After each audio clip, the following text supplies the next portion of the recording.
Bienvenidos, esto es Poco Ortodoxas, es un programa que hacemos 4 mujeres economistas con la idea de sacar la academia de la universidad y llevarla a las calles. Por eso todos los martes a las 20 horas tenemos una cita para charlar de los temas destacados de la semana intentando aportar una académica al día a día.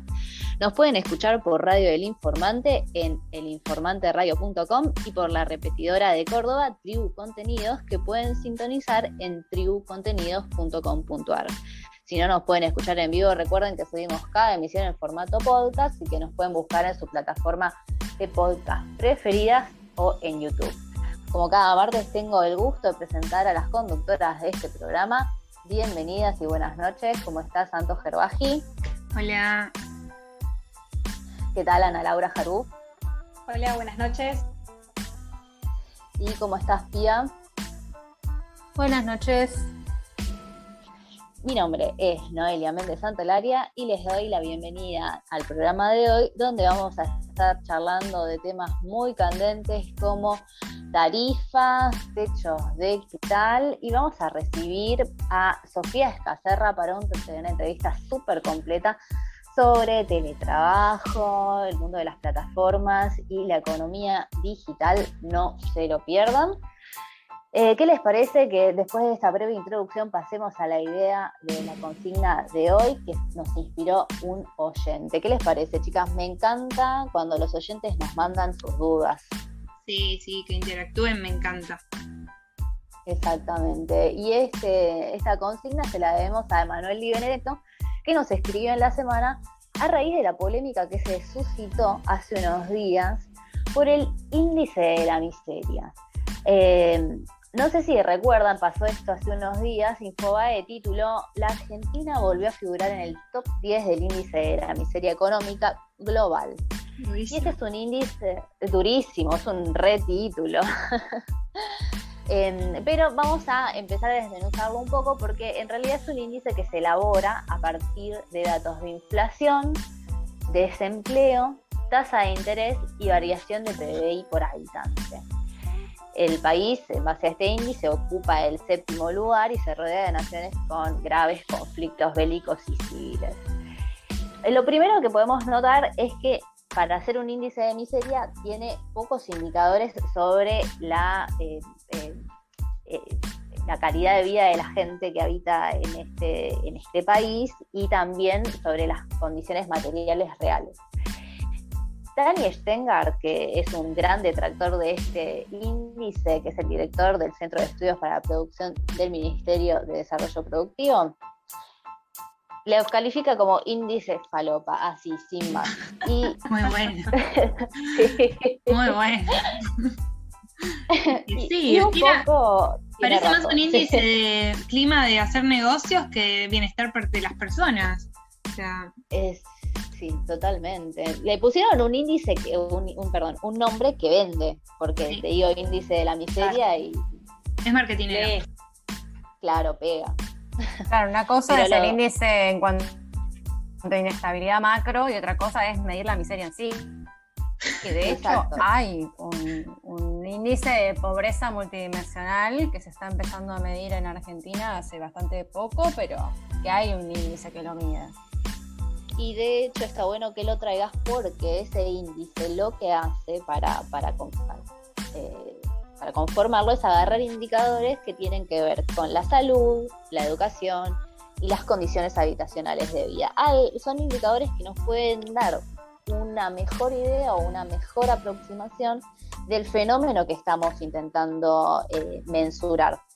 Si nosotros quisiéramos mensurar la pobreza extrema, o sea, la miseria, es difícil que podamos hacerlo o podemos aproximarlo a partir de variables meramente macroeconómicas, a pesar de que en algún punto, si hay mucha inflación, mucho desempleo y mucha volatilidad en la economía, es muy probable que repercuta negativamente en nuestras condiciones de vida. Pero de ahí a hablar de la pobreza extrema en base a variables macroeconómicas hay una gran distancia, y por eso hay que ser cuidadoso a la hora de elegir las variables que conforman un índice multidimensional. Igual no se puede conformar a todo el mundo, sí. Siempre además, lo decimos, que es... ¿o no?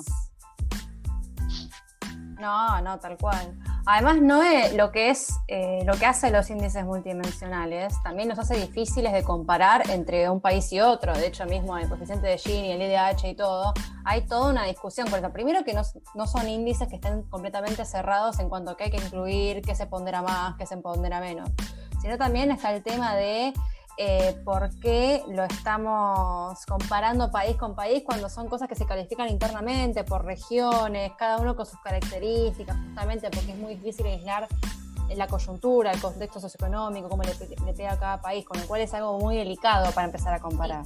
Igual, perdón, ahí me sale la cuenta nacionalista, en realidad justamente se estandarizan los índices para que puedan ser comparables país a país, a pesar de que después internamente haya diferencias estructurales, que uno puede, obviamente que hay sesgos porque es algo estandarizado, lo que corresponde es que se puedan establecer índices y medidas que yo pueda comparar un país con otro para después poder decir en términos relativos cómo está uno en relación a otro. Obvio que después uno puede quejarse un montón de cosas, pero esto es similar a cuando dicen, viste que siempre cuando sale el índice de pobreza se habla de Alemania, ¿no?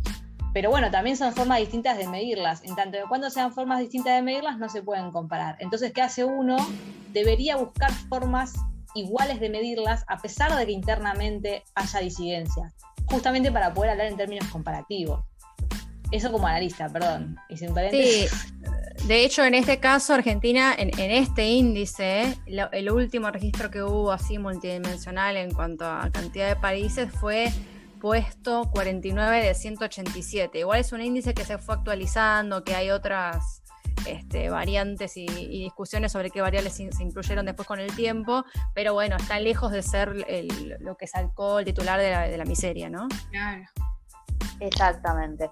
Así que bueno, como hemos demostrado, cada uno puede hacer el índice que le parezca, por supuesto, teniendo y siempre explicitando su metodología, y por eso le queremos preguntar a los oyentes qué índice multidimensional armarían ustedes. Ana me tiró un par de ejemplos que me encantan. ¿Nos querés contar?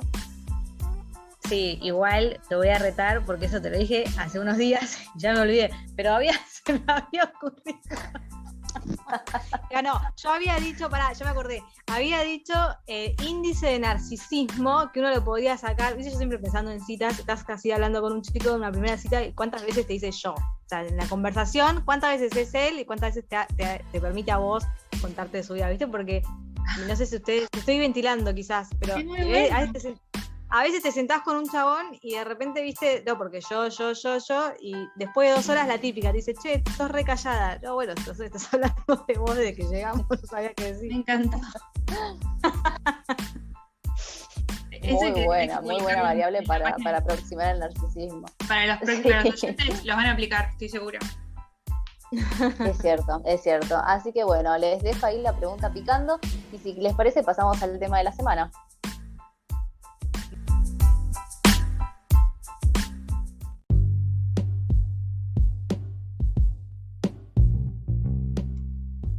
Y nos metemos ahora con el tema de la semana y del fin de semana, porque fue súper candente. Viernes, última hora, estábamos que no sabíamos qué iba a pasar con las tarifas energéticas, porque se armó un tole-tole. La guerra pareciera ser entre el ministro de Economía, Martín Guzmán, y el subsecretario de Energía, Basualdo.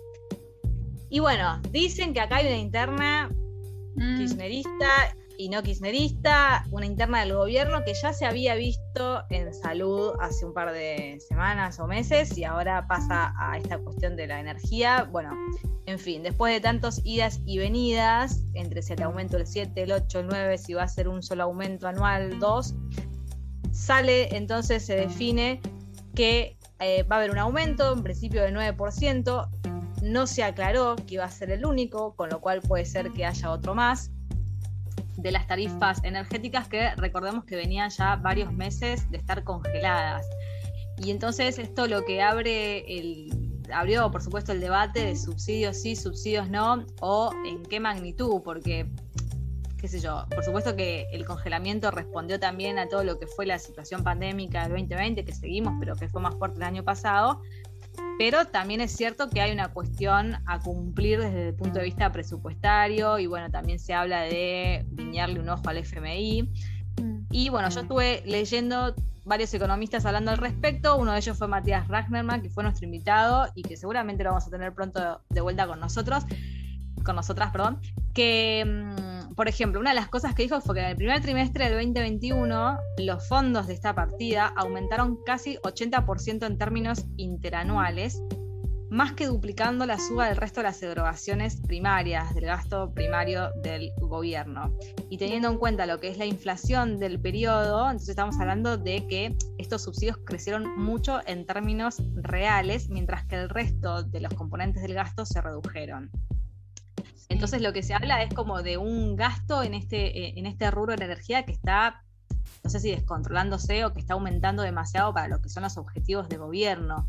Y creo que desde ese punto de vista es que Guzmán dicen, miren, tenemos que empezar a ajustar un poco esto porque se nos desborda las cuentas, porque aparte pensemos que también es otra queja de mucha gente, cuanto más tienen que seguir aumentando las erogaciones el Estado, el día de mañana, si no hay dinero, se termina cubriendo con emisión del Banco Central, lo cual tampoco es bueno, ya habida cuenta de toda la emisión que hubo en el 2020. Y encima, si le sumamos que producto de la segunda ola, quizás el gobierno, por cuestiones sociales, también tenga que dar gastos, o sea, tiene que aumentar gasto, y dar algún tipo de ayuda a los sectores más vulnerables. Entonces, desde ese punto de vista, me parece a mí que Guzmán dice, tenemos que empezar a ajustar un poco las tarifas y a llevarlas a los niveles que deberían estar, o por lo menos que se presupuestaron en su momento para estar. Claro, yo lo que escuché es que se piensa en un modelo kirchnerista de frenar la inflación, que es ancla cambiario y tarifas bajas. Que por eso están defendiendo tan aguerridamente no subir las tarifas. Pero por otro lado, también si se congelan por tanto tiempo, cuando se tengan que descongelar va a ser enorme el impacto que va a tener sobre los bolsillos. O sea, va a ser una brecha enorme. Claro, o van a tener que hacer un descongelamiento muy gradual para que no sea tan fuerte el impacto y por ende, bueno, se sigue pateando quizás el problema. Es que encima el aumento no era tan grande el que se discutía. Bueno, estaban entre el 7 y el 9. Lo que pasa es que a mí me parece que lo más... ¿Tenemos que ver inflación mensual de un 5% de un mes solamente? Me parece que igual el tema más fuerte era si era un solo aumento o no. Fíjense que hubo una interna que la rescató alguien en Twitter, que decían que primero salió el anuncio en el boletín oficial diciendo que iba a ser el único incremento. Después se corrigió sacándole la palabra único. Viste, como que me parece que un poco la discusión más fuerte, más que el 7 y el 9, era 7 todo el año o tiramos un aumento ahora y quizás, quien te dice, no sé, en octubre tengamos otro tipo de ajuste. Sí, parece que con las tarifas se está dirimiendo cuál es el modelo, ¿no? Es como... Ahora, también es cierto políticamente que esto que dice Anto, si lo que estaban buscando era un modelo kirchnerista de anclar la inflación, más allá de si está bien o mal, el punto es quién decide esto, porque si el ministro de Economía no puede decir cuál es el modelo para anclar la inflación, bueno, está bien el Banco Central, pero digo, ahí es cuando se empieza a ver las internas acerca de quién lleva el mando y lo grave que es eso en realidad para las expectativas y el mercado cuando uno no sabe qué es lo que va a pasar o quién está tomando las decisiones.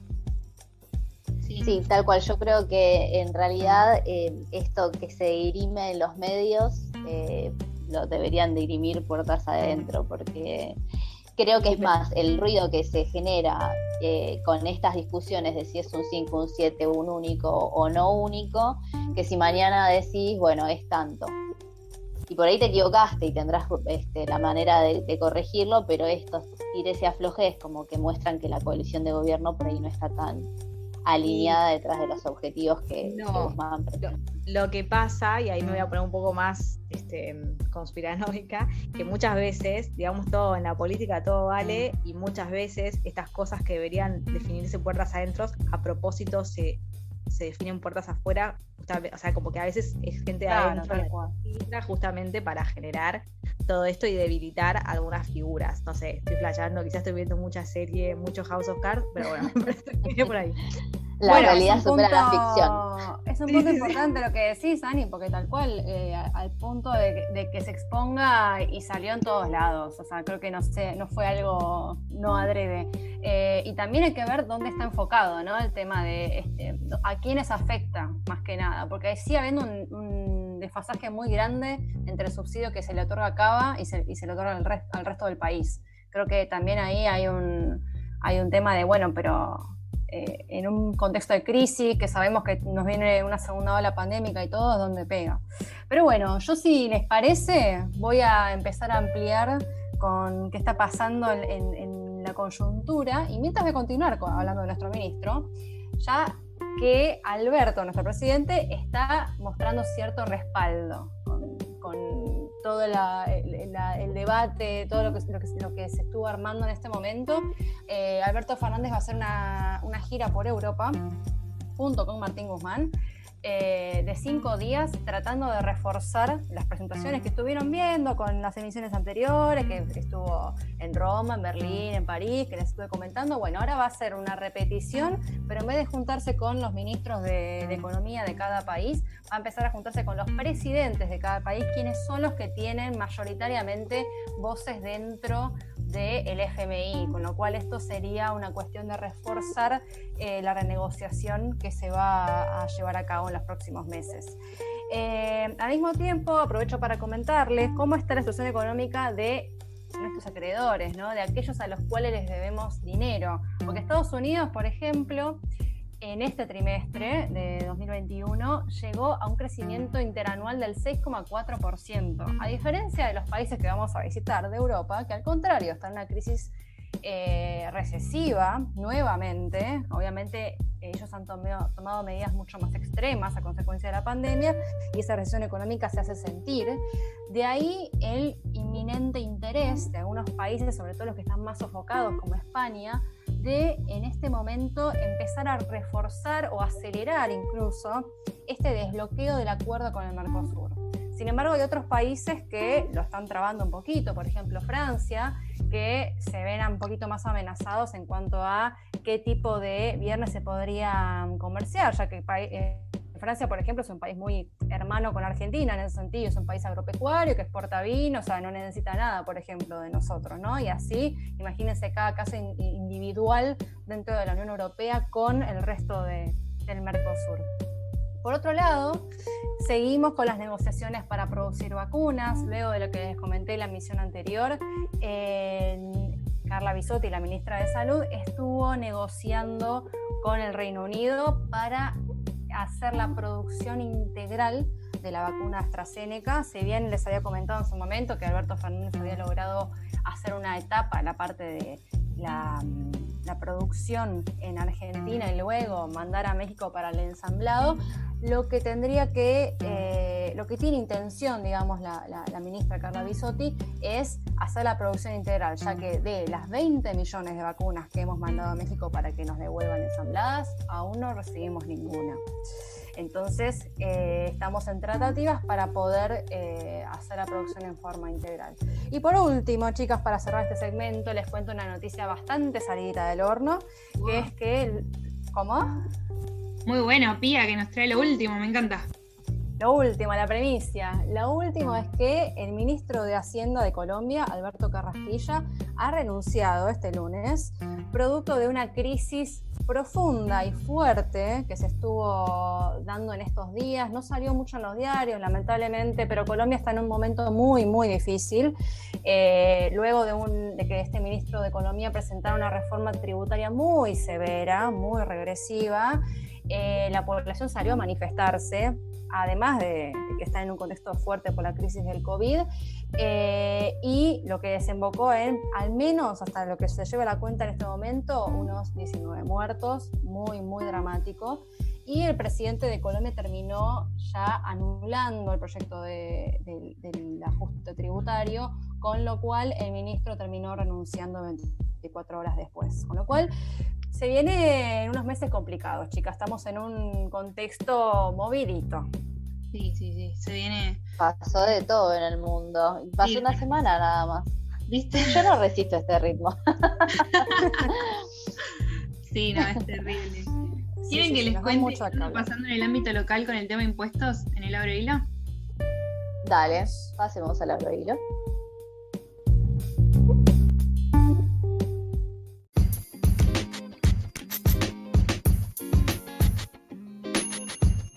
Bueno, entonces entramos en el Abro Hilo de hoy y les traigo lo que yo creo que son buenas noticias. Algunos tuiteros no, pero son buenas, créanme que son buenas. Hoy en el Abro Hilo les voy a contar sobre una reforma del impuesto a las ganancias sociedades y se los voy a contar leyendo un tuit de Roberto Arias que dice así. La Comisión de Presupuesto y Hacienda de @diputadosarg aprobó hoy en su dictamen por mayoría un proyecto sobre impuesto a las ganancias de sociedades que introduce un artículo que apunta a reducir brechas de género en los cargos de dirección. #igualdad de género. ¿Cómo puede ser que un tributo, un impuesto pueda ayudar a la igualdad de género? Bueno, esto es así porque cuando uno legisla con perspectiva de género surgen estas particularidades súper interesantes. Y ustedes se preguntarán cómo puede ayudar un impuesto a reducir la brecha de género. Bueno, esto funciona así. En esta reforma de ganancias sociedades, o sea, el impuesto a las ganancias que pagan las empresas se sumó un artículo que dice así. Se subirá la deducción por el pago de honorarios en puestos directivos al 40% si se trata de mujeres y en un 60% cuando se trate de travestis, transexuales y transgénero. O sea, pasando lo criollo, las empresas van a poder deducir ganancias si en sus cargos jerárquicos están mujeres, travestis, transexuales o transgénero, ¿sí? Esta herramienta significa que es como que se emplea para reducir lo que se conoce como techo de cristal. Que el techo de cristal hace que la participación de las mujeres en los puestos directivos sea inferior al 30%. ¿Qué es el techo de cristal? No sé si alguna de ustedes, chicas, quiere decirlo, si no lo digo yo, pero quizás hay alguien más especialista. Pero si no lo tiro y me van corrigiendo. El techo de cristal es como... Lo charlamos. No, yo digo lo que creo que es y ustedes me corrigen si no lo estoy diciendo bien. Pero es como una barrera que no es visible, o sea, no existe ningún estatuto que diga que las mujeres no pueden acceder, por eso es de cristal, porque no es visible, pero así todo, por diferencias estructurales que existen en la sociedad, por el patriarcado, las mujeres no acceden a los puestos jerárquicos. Y les voy a decir números por si el oyente no me cree que las mujeres no acceden. Según la Organización Mundial del Trabajo, OIT, en Argentina solo el 6,9% de las grandes empresas tienen mujeres, son comandadas por mujeres, el 4,7% de las medianas y el 9,5% en las pequeñas. O sea, menos del 10% en todos los tipos de empresas son comandadas por mujeres. No es casualidad, eso es cierto. No es que las mujeres no quieren entender. No es que las mujeres no quieran ascender, y lo que también está invisibilizado o que no se ve es por qué es lo que está detrás de esta falta de ascenso, más allá de la discriminación que puede llegar a haber, porque se evalúa que el carácter de las mujeres en algunas empresas no es el adecuado o no es suficientemente, entre comillas, agresivo para tomar las decisiones que se necesitan para conducir una empresa o lo que sea, un tema de carácter estereotipado, sino que también tiene mucho que ver con cómo distribuimos la carga de trabajo de cuidado, porque a nivel social está como aceptado que sean las mujeres las que toman la mayor parte de este trabajo y interrumpan por ahí su carrera para dedicarse a la crianza de los hijos, para dedicarse al cuidado de algún familiar. Y entonces eso también, en un ámbito competitivo, puede conspirar contra el ascenso de las mujeres, si tenés que interrumpir tu carrera en un área muy especializada para cuidar. Y eso también es invisible. Claro, no es que... Pará, quería agregar algo a eso que dijiste, ¿no? Que es verdad, que está muy instalado, pero, loco, no es cierto. Esto del carácter de las mujeres, porque, no me jodan, pero hay mujeres jefas que se llevan puesto a cualquier chavo. Eso de que las mujeres no tienen carácter o que son sumisas, por supuesto que las hay, pero también te puedo asegurar, y soy testigo de, que hay muchos hombres que tampoco lo tienen. O sea, de hecho muchos hombres incluso reconocen, no sé si públicamente, pero reconocen que prefieren trabajar con las mujeres porque saben que la mujer tiene que ir y va con todo de frente y no le importa nada. Si quiere conseguir algo, va con todo y tira toda la carne al asador. Pero para mí, aparte de decir que todas las mujeres son muy sensibles o que todas las mujeres es como decir todos los escorpios son, no sé, ¿entendés? Bueno, igual es verdad eso, ¿eh? Los escorpios son muy jodidos, sí. Son los que te hackean la cuenta, ¿no? Me parece que ya lo hablamos esto. Hackean cuentas, estás, chicas? No, estábamos serias, chicas, no nos vayamos, porque después pueden decir que las mujeres, no, mentira. Pero es así y no podés generalizar que por ser hombre o por ser mujer va a ser más duro, o sea, es como muy, o sea, el 50% de la población es mujer o el 50% hombres. Si no, el horóscopo queda chico al lado de esa generalización. Me parece que la mujer tiene mucha presión, de hecho, porque si no es una persona medianamente, respetable o autoritaria, lo que termina pasando es que es una naba, que la pasan por encima. En cambio, el tipo capaz pasa por buena onda. Pará. Si sos autoritaria, te tratan de loca también. Sí, tal cual. O te vino. El tipo es estricto, ¿no? Sabe todo. La mina no. No, es que creo que hay un meme que dice, si una mujer tal cosa es histérica, si un hombre lo hace, tiene carácter. Si una mujer es sensible, tal cosa. Sí, no, es que es así. Pero bueno. No se puede ganar. No es la respuesta correcta.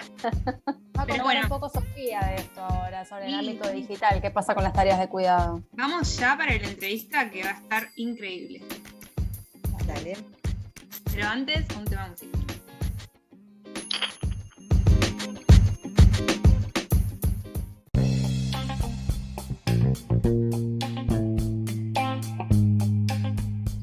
Comienza el segundo bloque de Pops, es el momento de la entrevista y para este martes vamos a contar con la presencia de Sofía Scacerra.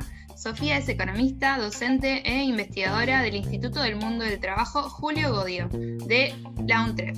También es asesora en temas de comercio internacional y futuro del empleo en la Federación de Empleados de Comercio y asesora del Senado de la Nación. Buenas noches, Sofía, ¿cómo estás? Hola, buenas noches. ¿Cómo estás, Antonella? ¿Todo bien? Todo bien. Bueno, antes que nada, te queríamos agradecer tu presencia en nuestro programa. Estamos muy contentas de recibirte. Bueno, gracias a ustedes por la invitación. Siempre es un honor para mí que me inviten y me convoquen para hablar los temas que uno trabaja, ¿no? Sí. Tenemos un montón de temas para hablar, así que no perdamos tiempo y comencemos. Vamos a charlar primero sobre tu nota en Revista Anfibia sobre si el Estado debía regular la agenda de los derechos laborales 4.0 para marcar límites entre lo privado y lo público. Aún cuando estamos ya, la mayoría ahora en esta segunda ola, dentro de los hogares de nuevo. Con respecto a este dato, Sofía, ¿crees que el Estado está haciendo un buen papel en regular las nuevas modalidades de trabajo? Bueno, la realidad es que, el mundo del trabajo va mutando a medida que la tecnología se va interiorizando o internalizando, por ahí hasta naturalizando en los ámbitos de trabajo. Evidentemente la pandemia del COVID impulsó mucho más la agenda de tecnologización dentro de los ámbitos de trabajo, pero esto ya era una tendencia que se venía dando a nivel global. La realidad es que el Estado argentino ha tratado de regular un montón de cuestiones, sobre todo referido al teletrabajo. Hay algunas agendas que están más atrasadas, como por ejemplo el empleo de plataformas, pero en términos de teletrabajo, la verdad es que Argentina tiene una ley modelo que está siendo estudiada en muchos países, como en Japón, en España o en Alemania, para imitar algunos de los artículos o tomar algunos de los artículos de nuestra legislación, porque en materia legislativa realmente es una ley de vanguardia, tiene aspectos de género, está redactada en lenguaje neutro, tiene nuevos derechos laborales como el derecho a la desconexión digital, tiene un montón de elementos que son sumamente interesantes y que además, sobre todo, tratan de defender el empleo.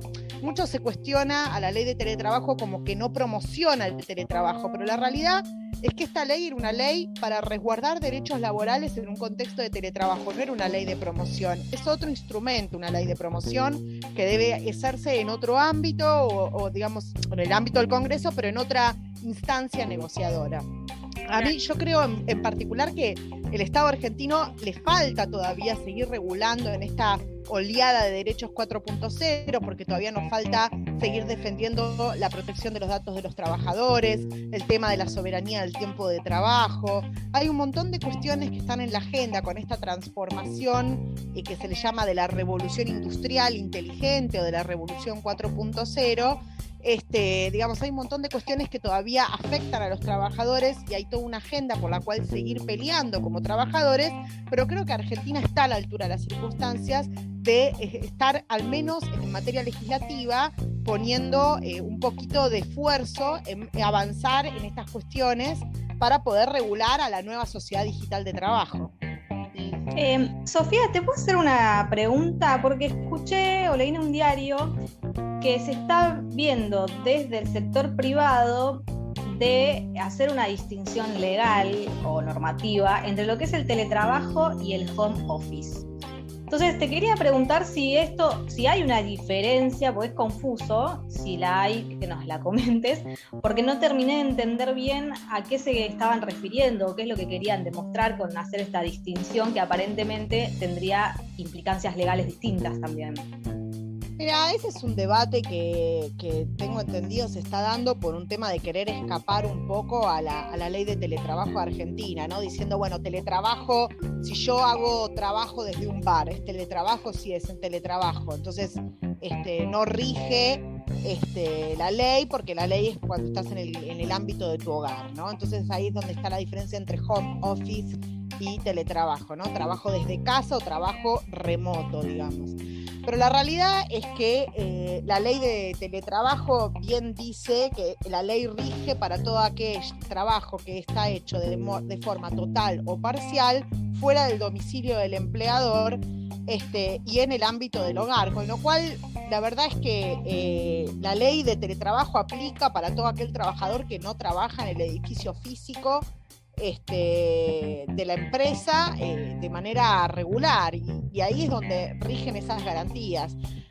Tratan de escapar un poco, ¿no? a esta oleada de derechos, que aparte hay que decir algo que es muy importante, que es que los empresarios salieron un poco a quejarse, a decir que la ley era inviable, que hacían el modelo de teletrabajo inviable, que no daban los costos, un montón de cosas que se dijeron alrededor de la ley, pero la realidad es que después se hicieron encuestas desde un montón de consultoras y más del 90% de las empresas que hoy día están teletrabajando piensan seguir teletrabajando post pandemia cuando esta ley empiece a regir, con lo cual te das cuenta que los números cierran igual. Lo que pasa es que no se ahorraron todos los costos que pensaban ahorrarse, se ahorraron un poco menos.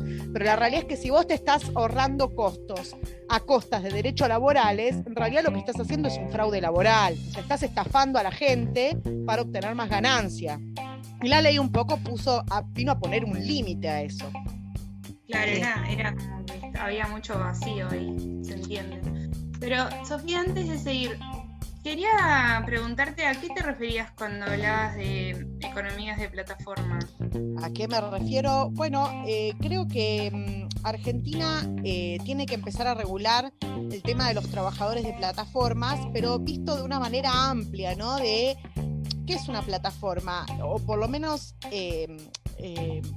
digamos, visto el concepto de una manera más amplia, lo podemos ver como un mercado que está regulado algorítmicamente, que regula el trabajo de manera algorítmica, ¿no? Entonces, por ejemplo, plataformas son Rappi, son Uber, pero también es Mercado Libre, digamos, cualquier plataforma que regule a la fuerza de trabajo y a la asignación de tareas de manera algorítmica. Y creo que en eso la legislación argentina está un poco atrasada, porque hay muchos países que ya están avanzando en pos de regular este tipo de trabajos, pero Argentina no, aún está bien lejos, y de hecho muchos de los proyectos de ley que circulan en el Congreso Nacional son proyectos de ley que apuntan a regular al empleo de las plataformas de entrega y compra de productos de manera inmediata, ¿no? O las mal llamadas plataformas de delivery. Entonces, buscan mucho, apuntan a regular este tipo de plataformas, pero no ven el problema más amplio, que es la algoritmización de la relación laboral, ¿no? De la fuerza de trabajo, de la asignación de tareas, y cómo esto, de alguna manera, socava los derechos laborales que se han conseguido en el pasado, porque se empieza con esta excusa de que son emprendedores porque eligen su propio tiempo, y no se empieza a ver cómo estas transformaciones digitales que muchas veces los jóvenes también demandan, porque esto también hay que decirlo, los jóvenes les gusta poder elegir su tiempo de trabajo, estas transformaciones digitales hacen que sea necesaria una nueva agenda de derechos laborales, dentro de los cuales podría estar, como dice el abogado Juan Manuel Ottaviano, la soberanía del tiempo de trabajo, ¿no? Como un nuevo derecho laboral a empezar a investigar o a plantearse, si no nace a través de estas plataformas algorítmicas, nuevos derechos laborales para los trabajadores. Y obviamente darle los derechos que ya tenemos contemplados en la legislación argentina, como vacaciones, licencias, seguro médico y demás, ¿no? Jubilación y un montón de derechos que nosotros, los trabajadores en relación de dependencia, ya gozamos en la legislación argentina.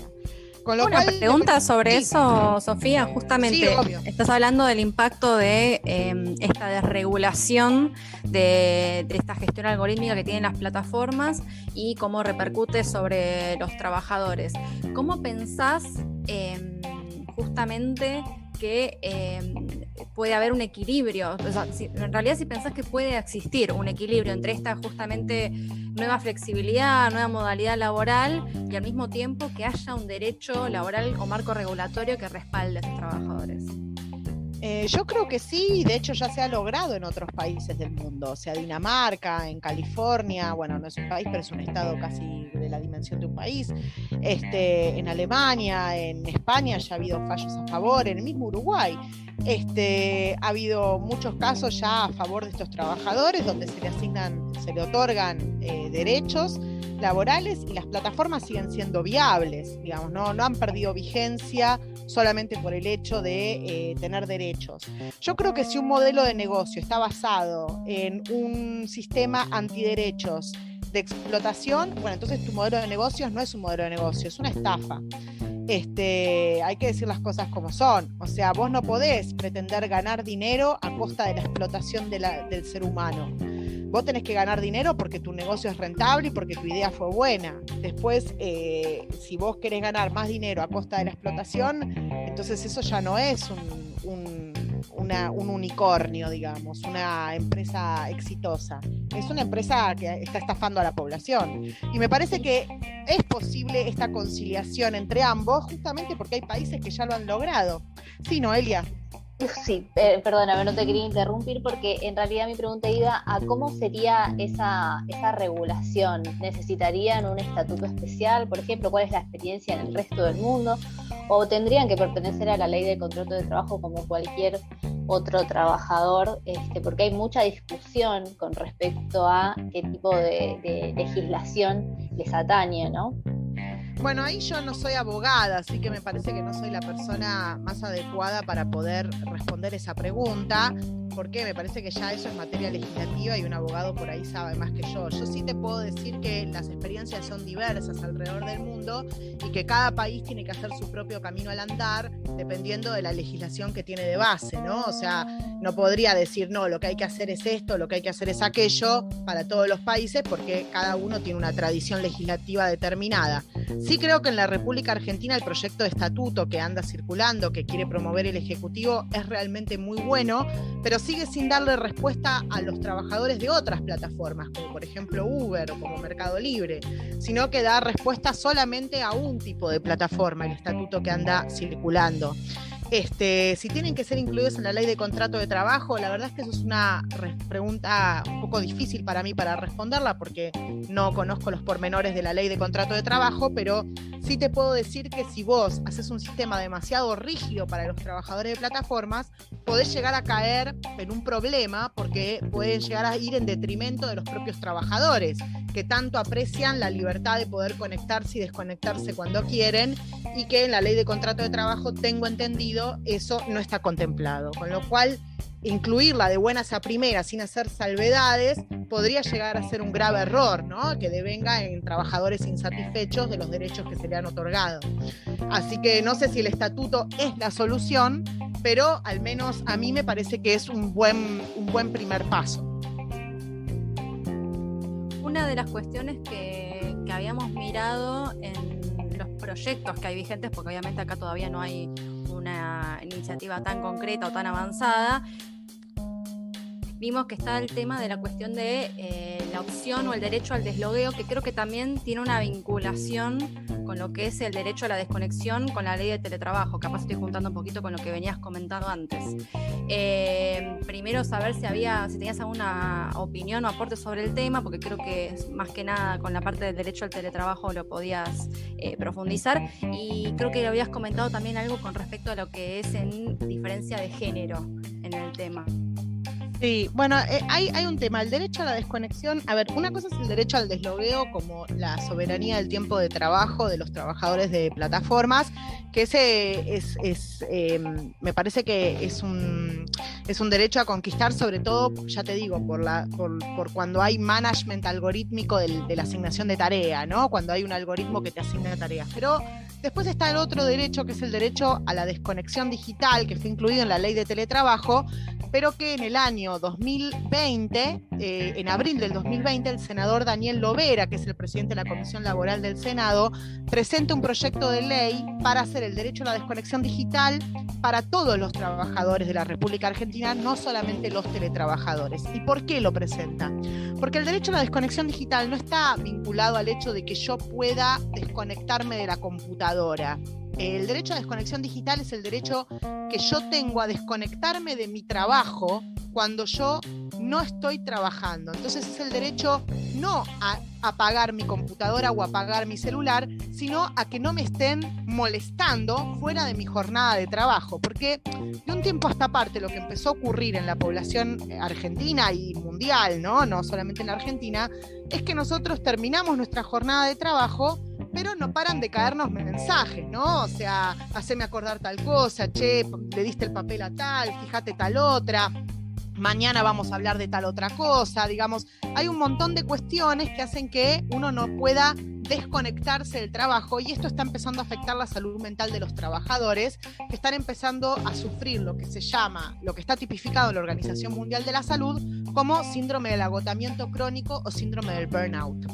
La realidad es que la ley de teletrabajo buscó consagrar este derecho, pero que no es suficiente, hay que consagrarlo para todos los trabajadores, porque el derecho a la desconexión es el derecho del obrero de la construcción que sale de la obra y ya le están preguntando dónde dejó la espátula o dónde dejó la cerecita, no sé, es el derecho del trabajador bancario que sale de la sucursal del banco, no llegó ni a bajar a la boca del subte y ya le están mandando mensaje que si mandó el mail, que si el papel, que si tal cosa, que si tal otra.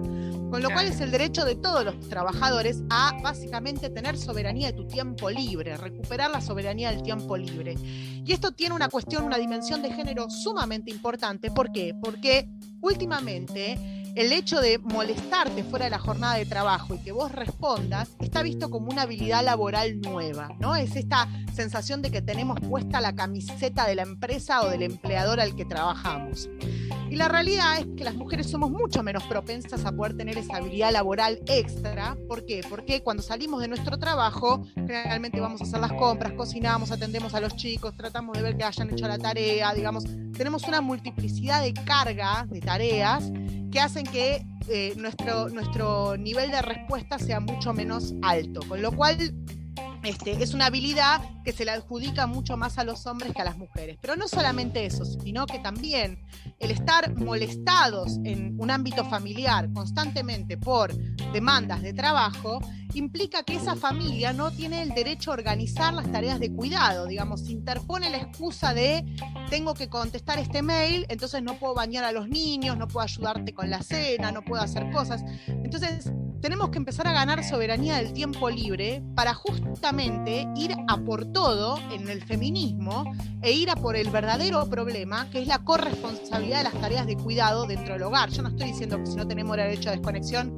no vamos a tener corresponsabilidad, pero indudablemente es un elemento que coopera para que las familias puedan asumir la corresponsabilidad en los cuidados de una manera más equitativa, porque si constantemente nos están interrumpiendo con cuestiones laborales, bueno, es muy difícil poder realmente dividirnos las tareas en el hogar, ¿no? Y realmente poder decir, che, dame una mano, ayúdame, vamos a hacer tal cosa, bueno, bañar a los niños, yo me quedo cocinando, etcétera, etcétera, etcétera. Con lo cual tiene una dimensión de género muy importante.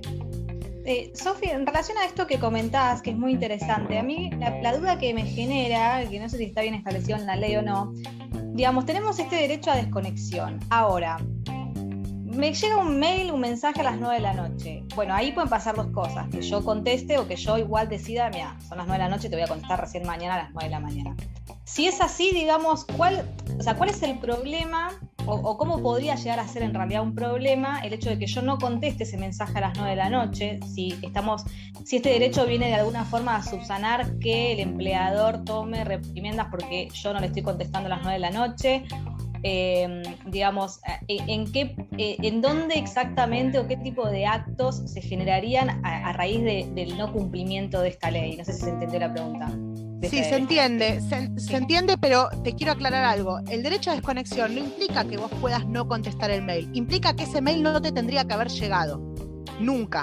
No te tendría que haber llegado. ¿Por qué? Porque tu empleador, lo dice claramente la ley, tu empleador tiene prohibido contactarse fuera del horario de trabajo con vos. O sea, no te tiene que mandar ese mail, porque justamente, por más que vos tengas derecho a no contestar, vos te quedás pensando que al otro día tenés que contactar el mail, entonces no desconectás de tu ámbito laboral nunca y te quedás pensando en la interminable cantidad de tareas que tenés. Ahora bien, represalias evidentemente no existen todavía. ¿Por qué? Porque el derecho a la desconexión es muy complicado de hacer una represalia, porque si vos decís, bueno, le tiene que pagar al empleador, al trabajador una hora extra, lo que vas a generar es incentivos a soportar a un jefe abusivo con tal de ganar un peso más a fin de mes. Entonces vos te bancás al jefe abusivo con tal de poder ganar un peso más.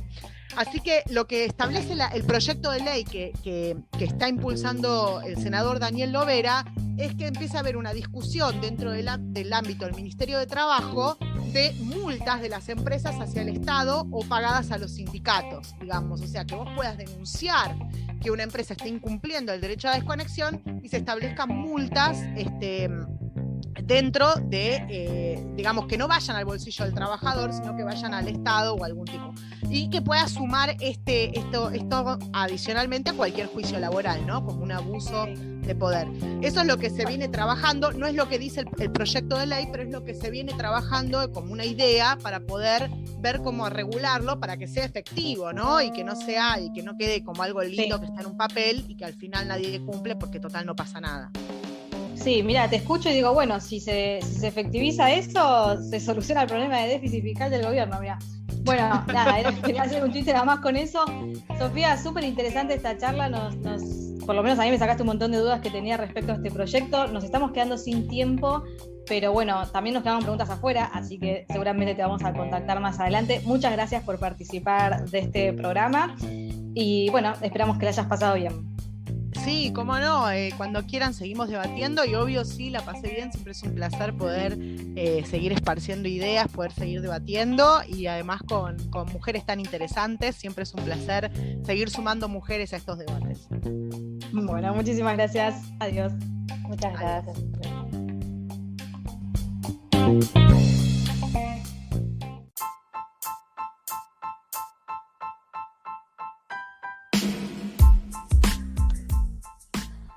Bueno, amigues, hasta acá llegamos por hoy. Un placer, como siempre, hacer este programa. Y si nos quieren volver a escuchar, ¿dónde nos encuentran, Anto? Nos encuentran en Spotify como Pox Poco Ortodoxas y en YouTube como Poco-Ortodoxas. Además, si nos quieren escribir, nos encuentran en Twitter e Instagram como Facebook también, como Poco-Ortodoxas. Muy bueno. Bueno, chicas, las despido hasta la semana que viene. Que tengan una muy linda semana. Chao, chao. Adiós.